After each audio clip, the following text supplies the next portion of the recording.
Bienvenue aux histoires de Maman Volonté. Nous sommes une chaîne qui raconte des histoires vraies, des réalités vécues au quotidien, dans la société en général et en Afrique en particulier. Nous le faisons dans le strict respect des usagers, coutumes et droits humains. Nous réalisons des analyses constructives dans le but d'éduquer, d'informer et de former la masse, car votre éducation, épanouissement et plaisir sont notre devoir. Abonnez-vous et cliquez sur la cloche de notification pour ne manquer aucune actualité en temps réel. Et surtout, aimez et partagez nos vidéos pour élargir notre communauté. Maman Volonté et les volontaires, ensemble, nous sommes plus forts. Bonjour mes volontaires. Asseyez-vous confortablement dans vos fauteuils pour écouter cette histoire qui nous vient du Bénin. L'histoire concerne Adèle et Estelle. Estelle est la plus grande. Elle vivait avec son mari depuis un certain nombre d'années, mais elle n'avait pas d'enfant. La plus petite, qui est Adèle, s'est aussi mariée à un enseignant, mais malheureusement, 6 mois après son mariage, son mari est décédé. Paix à son âme. Tellement elle était déprimée après le décès de son mari, sa sœur a demandé qu'elle vienne rester avec elle. Donc, Esther n'a pas refusé, elle est partie chez sa sœur. Les deux vivaient très bien, tout se passait en harmonie. Quand bien même Estelle devait aller au marché, Adèle l'accompagnait. Les deux restaient au marché jusqu'au soir et revenaient ensemble. Mais l'homme n'a pas trouvé d'objection à cela. Lui aussi vivait avec eux normalement comme il fallait. Il prenait Adèle comme sa propre sœur. Et tout se passait bien. Mais Estelle, à cause de son problème d'enfantement, elle a fait des traitements à la médecine moderne, mais ça n'a pas abouti à un bon résultat. Elle a tout fait, ça n'a pas marché. Donc, à un moment donné, elle s'est tournée vers la médecine traditionnelle. Avec la médecine traditionnelle, vous savez, les infusions, des fois, c'est difficile à supporter. Donc, quand elle prend les infusions le soir, elle était obligée d'aller directement au lit.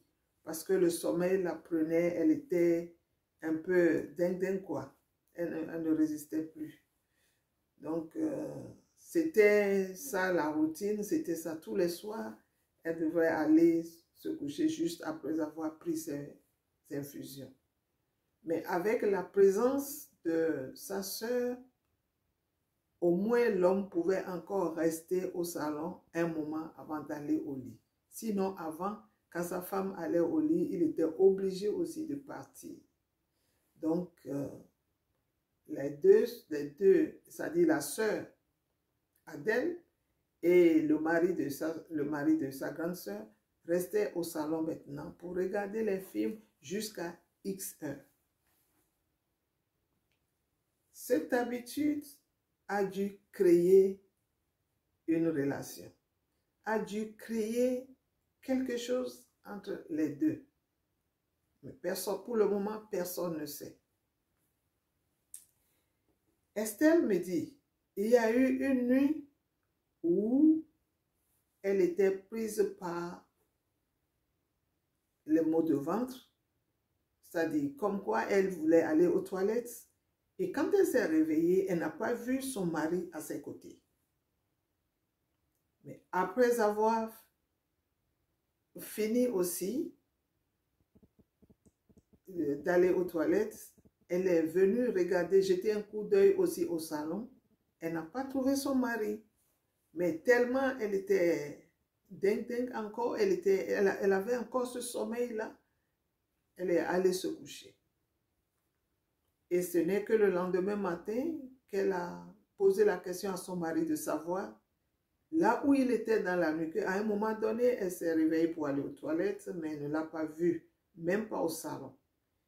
Et là, le mari lui dit, ah oui, j'avais entendu un bruit et je suis descendue au garage pour voir ce que c'est. Mais Dieu merci, c'était rien. Elle a dit, ah, ok. Cette même scène s'est répétée encore une prochaine fois. Et c'était la même chose. Il était descendu au garage. Mais cette femme, Estelle, n'avait pas de mauvaises intentions. Et les choses se passaient comme ça. Jusqu'à un jour où le mari d'Estelle devait voyager avec un de ses collègues. Ils sont dans les assurances. Donc, des fois, ils se déplacent vers la population pour gagner encore des clients ou bien savoir comment les choses se passent avec certaines personnes. Donc, ils devaient faire ce voyage-là ensemble avec un collègue. Et ils se sont dit, si l'autre est prêt, ils devaient appeler le mari d'Estelle pour qu'ils se disent là où ils allaient se rencontrer, c'est-à-dire le lieu de rendez-vous pour prendre départ.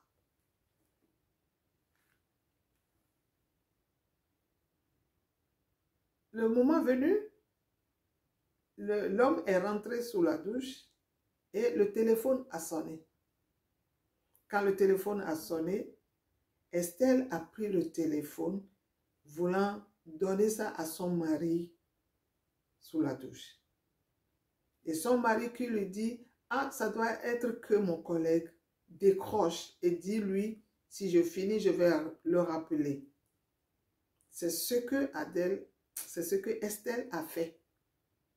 Et quand Estelle a fini de parler avec le collègue de son mari, elle a constaté qu'il y avait un message. Mais le message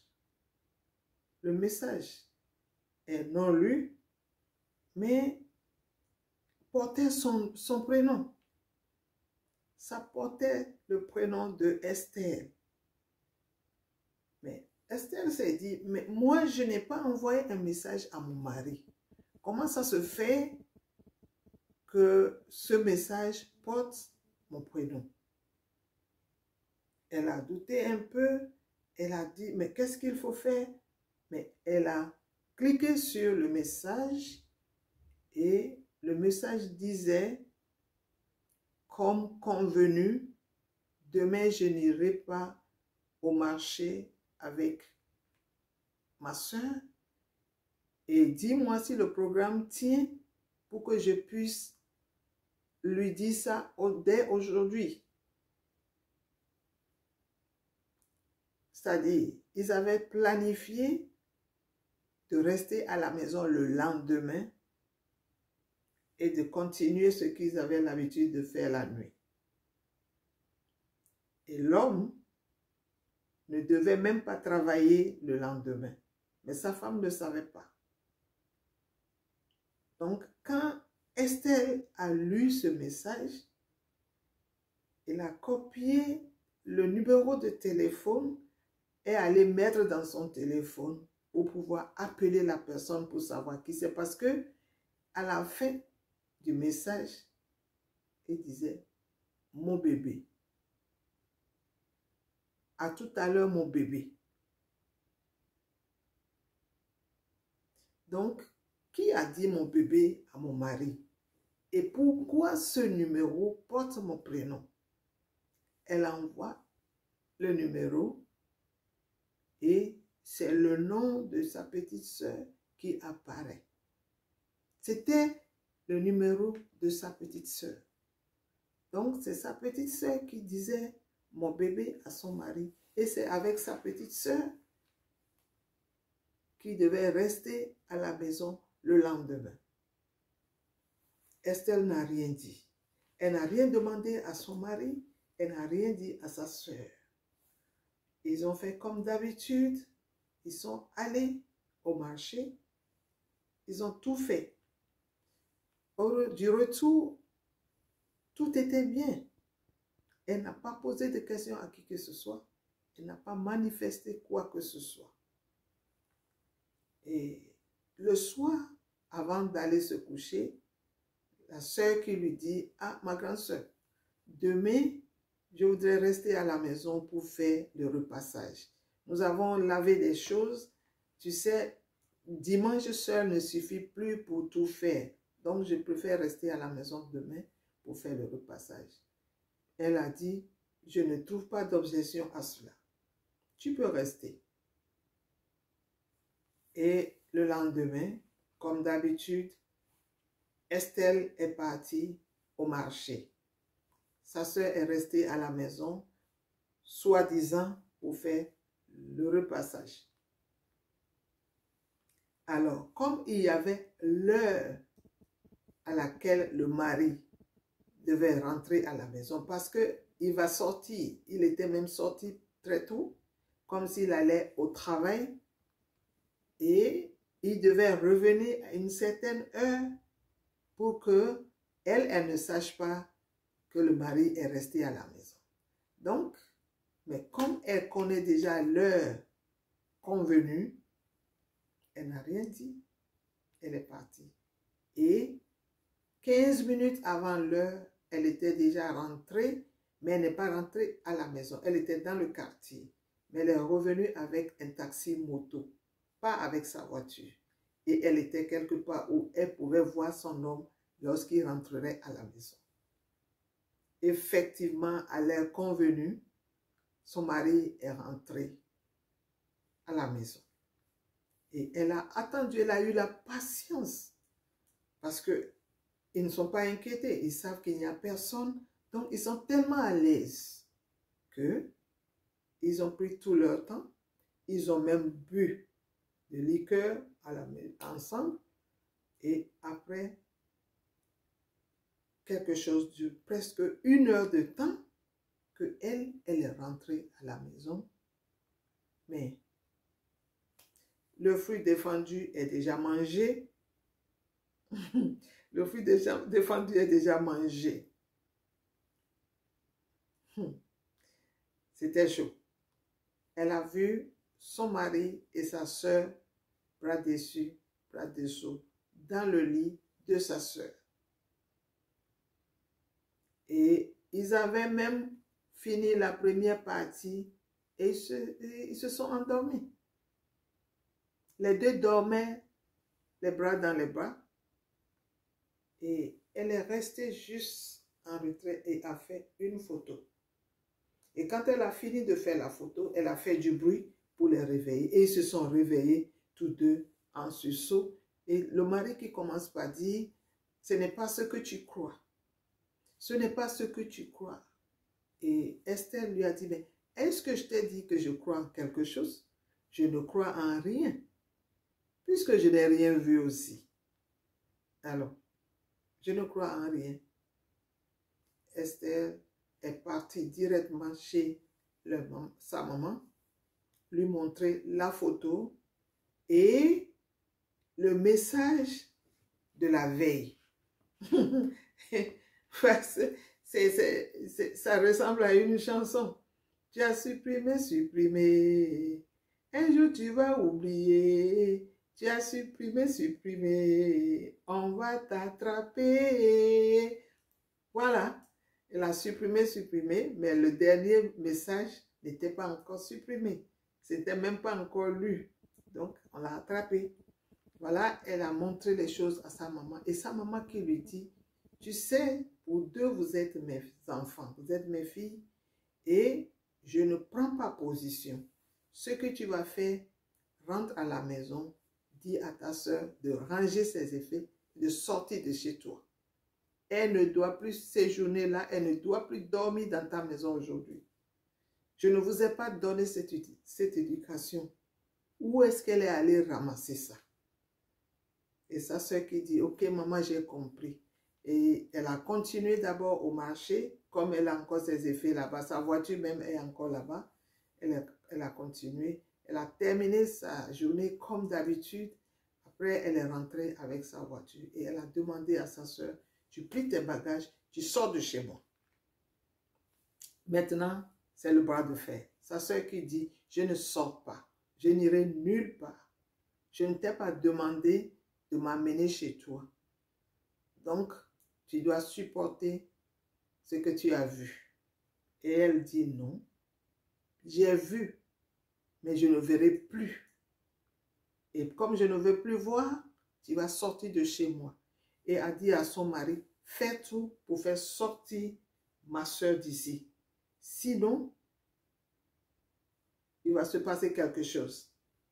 Alors, son mari qui dit à sa soeur, écoute, fais comme ta soeur a dit, et même si tu veux que je te loue une maison, je vais te le faire, mais il faut exécuter.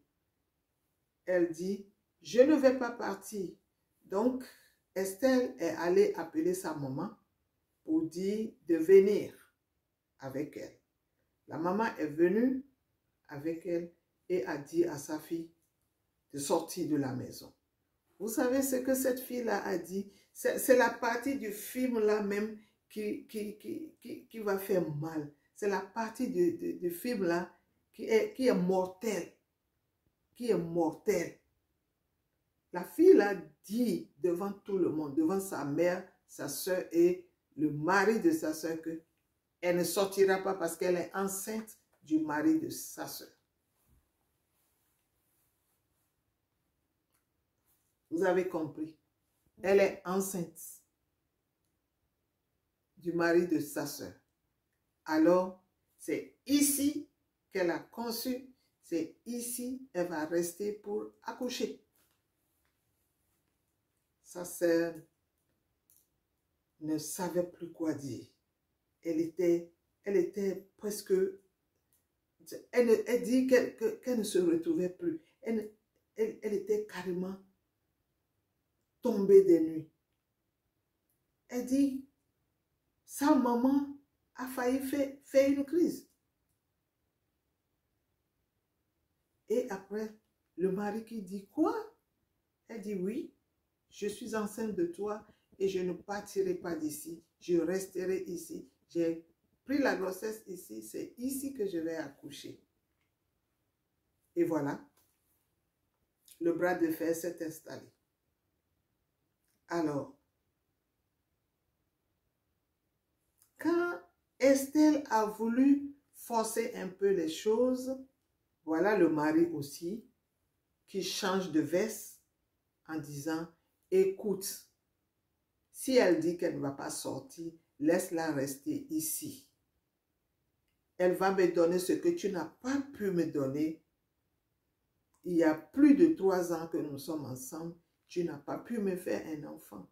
Mais si elle porte ma grossesse, laisse-la faire l'enfant ici. Toi, tu vas toujours demeurer ma femme et elle sera la mère de mon enfant. Est-ce qu'il y a un problème? Estelle qui dit, mais qu'est-ce que vous me faites entendre? Il n'y a pas de problème, vous croyez? Et sa sœur lui dit, le monde a changé.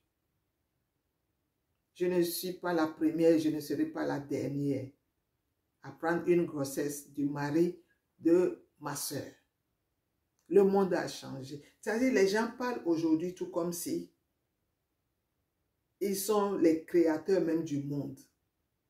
C'est Dieu qui a créé son monde. Et il ne l'a jamais changé. C'est le propriétaire qui change sa chose. Dieu qui a créé ce monde-là, il ne l'a pas changé. Le monde est toujours le monde tel qu'il est créé. Le soleil se lève toujours au même endroit et se couche toujours au même endroit.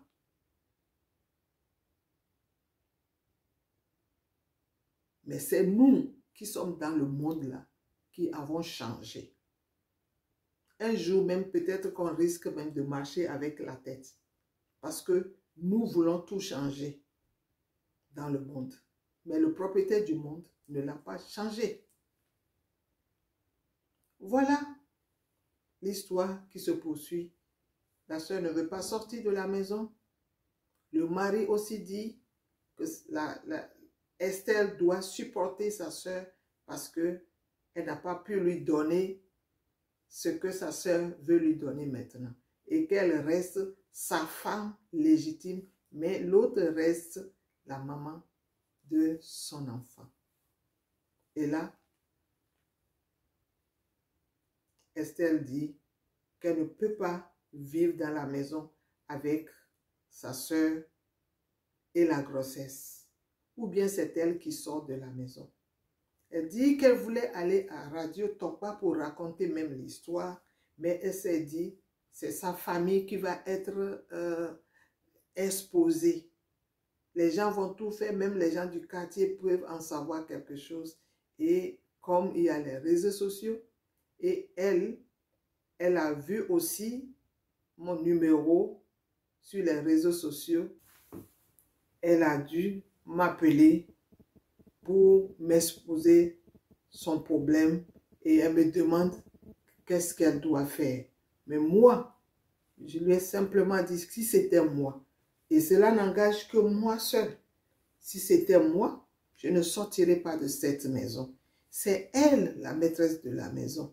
Elle s'est mariée à son homme, elle reste la femme de son homme. Elle n'a qu'à rester dans la maison.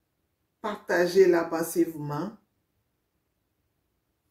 commentez et appuyez sur la cloche de notification pour ne pas rater nos prochaines vidéos.